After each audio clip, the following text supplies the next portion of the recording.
미국을 방문 중인 이기철 재외동포청장은 때를 놓친 선천적 복수 국적자들이 보다 쉽게 국적 이탈을 할 수 있도록 제도를 운영하겠다고 약속했습니다. 코로나 바이러스의 새 변이인 EG5가 급증하는 가운데 9월 말부터는 한 번만 맞는 새 백신이 배포돼 접종이 가능할 것으로 보건당국이 밝혔습니다. 고물가 고금리 속에서 미국민들이 신용카드 사용을 늘리고 있어 신용카드 빚이 1조 달러를 넘어서고 있습니다. 9월에 영주권 문호에서는 취업이민과 가족이민의 거의 대부분이 제자리했습니다. 반복적인 손목 사용으로 염증이 생기면서 발병하게 되는 손목 터널 증후군에 대해 알아봤습니다. 여러분 안녕하십니까? 워싱턴 뉴스 투데이입니다. 미국을 방문 중인 이기철 재외동포청장은 18세 3월 말 이전에 신청하지 못해 때를 놓친 선천적 복수 국적자들이 예외 조항을 활용해 보다 쉽게 국적 이탈을 할 수 있게 제도를 운용할 것이라고 약속했습니다. 이기철 동포청장은 이어 미주 한인들을 비롯한 재외동포들의 목소리를 듣고 실질적인 도움을 드릴 것이며 차세대들의 모국 방문을 확대해 정체성을 함양시키고 거주국과 모국 사이의 연결고리가 되도록 지원하겠다고 밝혔습니다. 한면택 기자가 보도합니다. 6월 5일 출범한 재외동포청을 이끌고 있는 이기철 초대 재외동포청장이 동포들의 목소리를 듣기 위해 미주 한인 사회를 돌고 있습니다. 워싱턴을 방문한 이기철 재외동포청장은 코리안 커뮤니티 센터에서 가진 한인 동포 언론들과의 간담회에서 새로 출범한 재외동포청이 문턱 낮고 소통하는 동포청이 돼서 동포들의 손톱 및 가시를 빼드리고 실질적인 도움을 드리도록 노력하겠다고 약속했습니다. 첫째는 문턱 낮고 소통하는 재외동포청이 되겠다. 두 번째로는 동포분들의 손톱 및 가시를 빼어드리고 실질적인 도움을 드리는 재외동포청이 되겠다. 이기철 동포청장은 이와 함께 우리의 차세대들이 정체성을 함양케 하고 거주국과 모국의 연결고리가 되며 주류사회에 더 많이 진출하도록 돕겠다고 강조했습니다. 미주 한인들이 손톱 및 가시로 토로하고 있는 선천적 복수국적과 관련해 국적법이 개정돼 시행되고 있으나 18세 3월 말까지 신청하지 못해 때를 놓친 선천적 복수국적자들이 예외 조항을 활용해 아무 때나 보다 쉽게 국적 이탈을 할 수 있게 제도를 운영하겠다고 약속했습니다. 이기철 동포청장은 국적법을 다시 고치지 않고서도 외국서 태어나 장기간 거주하고 있고 병역을 면탈할 의도가 없는 경우 등 대여섯 가지 예외 조항을 선의로 해석해 가급적 수용함으로써 국적 이탈을 보다 쉽게 허용하도록 제도를 운영해 나갈 것이라고 설명했습니다. 법령을 고치지 않고도 국적법을 고치지 않고도 여러 가지 이 제도를 운영함에 있어서 국적 이탈을 조치하지 않으면 37세 될 때까지는 못하지 않습니까? 네. 그런데 이제 그 예외 조항으로 여러 가지 한 5개 정도가 이렇게 있죠. 그 조건을 다 만족시킬 경우에는 이기철 청장을 수행하고 있는 김민철 재외동포국장은 한국 전화번호가 있어야만 본인 인증을 받을 수 있어 재외동포들이 큰 불편을 겪고 있는데 주미 영사관에 가면은 한국 여권 소지자들부터 공동인증서를 발급받을 수 있으며 앞으로 미국 시민권자 등도 이용할 수 있는 방법을 강구하겠다고 밝혔습니다.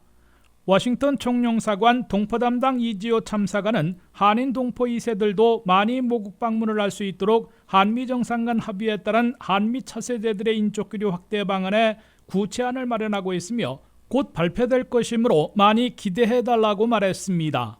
이기철 초대 재외동포청장은 재외동포청은 무엇보다 재외동포들의 소리를 듣고 정책을 수립해 실행하게 된다며 핵심 목표는 한인 차세대들이 정체성을 함양하고 조국이 항상 옆에 있다고 느끼도록 하는 것이며 주류사회에 더 많이 진출할 수 있도록 적극 지원하는 것이라고 강조했습니다. WKTV 뉴스 한면택입니다. 미국에서 아직도 퇴출하지 못하고 있는 코로나 바이러스의 새 변이들 가운데 EG5가 지배종으로 급증하고 있는데요. 1년에 한 번만 맞아도 되는 새로운 백신이 9월 말부터 배포되기 시작해 10월 중에는 널리 접종할 수 있을 것으로 예상되고 있습니다. 미국에서 끝난 줄 알았던 코로나 바이러스 사태는 비상사태만 해제됐을 뿐 아직도 완전 퇴출하지는 못해 감염 위험이 남아있는 것으로 경고되고 있습니다. 미국의 코로나 사태에서 최근에는 오미크론의 하위 변이인 EG5가 신규 감염에서 가장 많이 차지하는 지배종으로 떠올랐습니다. CDC에 따르면 EG5가 신규 감염에서 차지하는 비율은 7월 7일 7.5%에서 8월 4일에는 17.3%로 한 달 만에 2배 이상 급증하며 가장 많이 점유하고 있는 것으로 나타났습니다. 8월 4일 현재 EG5에 이어 XBB 1.61이 15.6을 차지하고 있고 XBB 2.23이 11.2%, XBB 1.5가 10.3%를 기록하고 있습니다. 최근 들어 코로나 바이러스에 감염되더라도 냄새를 맡는 후각이나 맛을 느끼는 미각을 상실하는 경우가 드물고 독감처럼 기침, 재채기 증상에 그치는 것으로 보건당국은 밝혔습니다. 국립보건원의 연구 결과 후각과 미각을 상실한 감염자 비율을 보면 팬데믹 초기에는 50%에 달했으나 지금은 3에서 4%에 불과한 것으로 나타났습니다.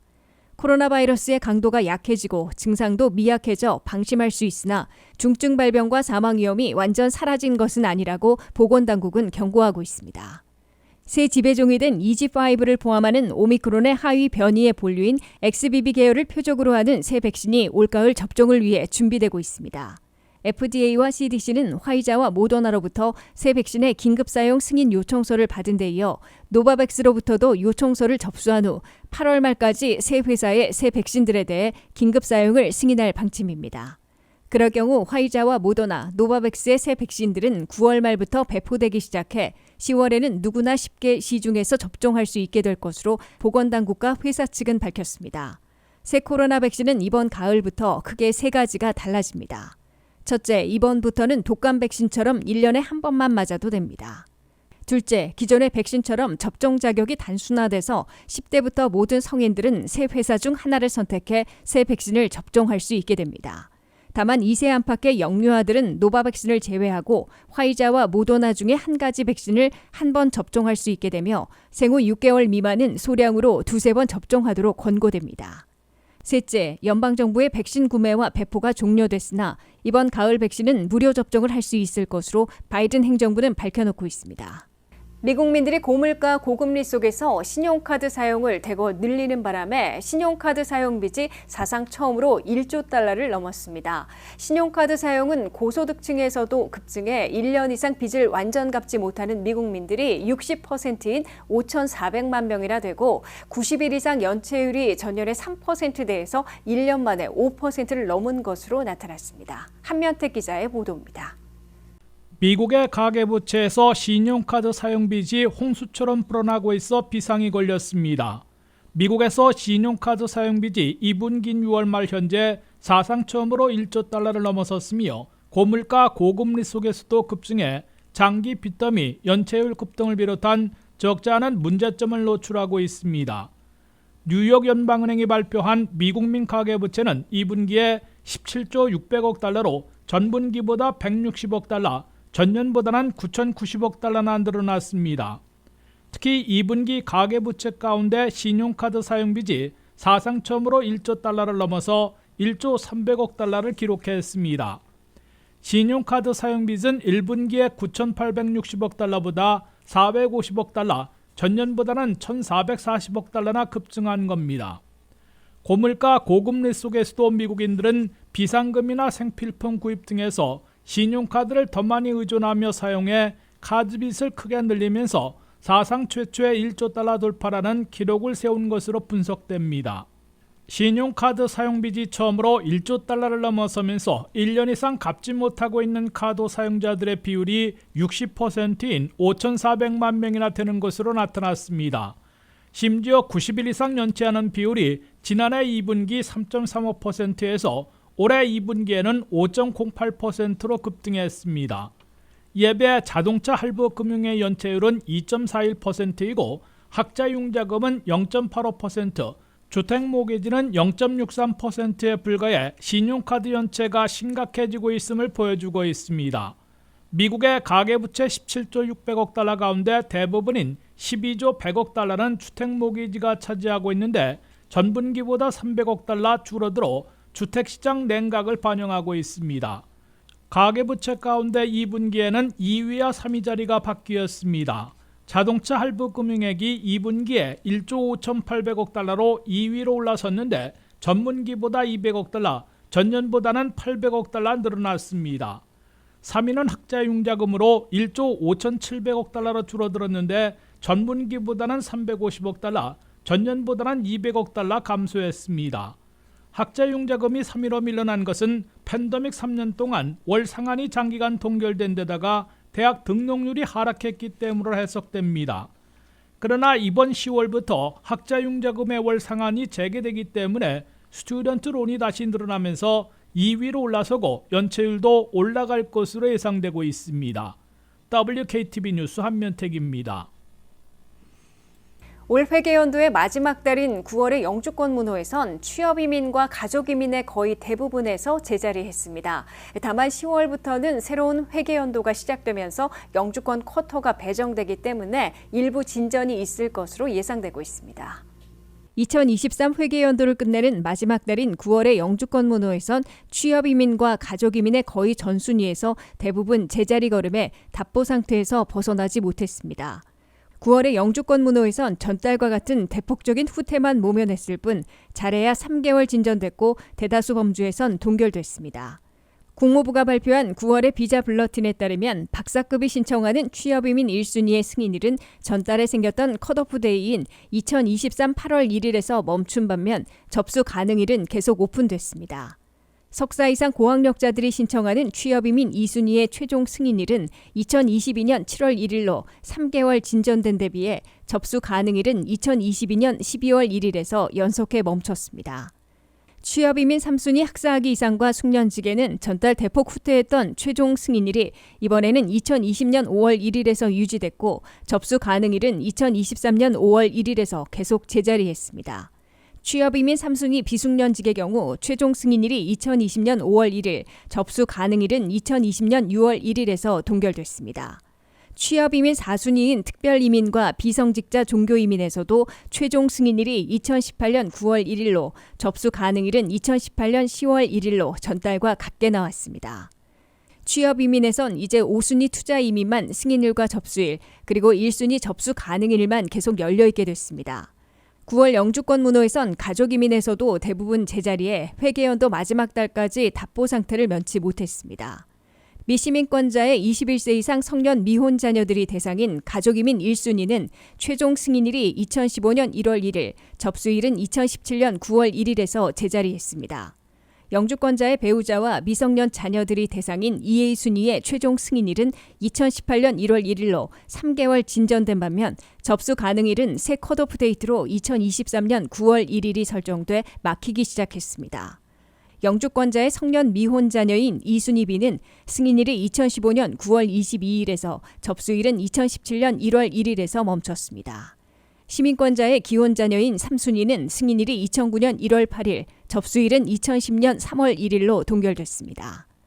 시민권자의 형제자매 초청인 4순위는 승인일이 2007년 4월 22일, 접수일은 2008년 3월 1일에서 연속 제자리했습니다. 손목터널 증후군은 컴퓨터를 많이 하는 젊은이들 사이에 생기는 것이라 생각하기 쉬운데요.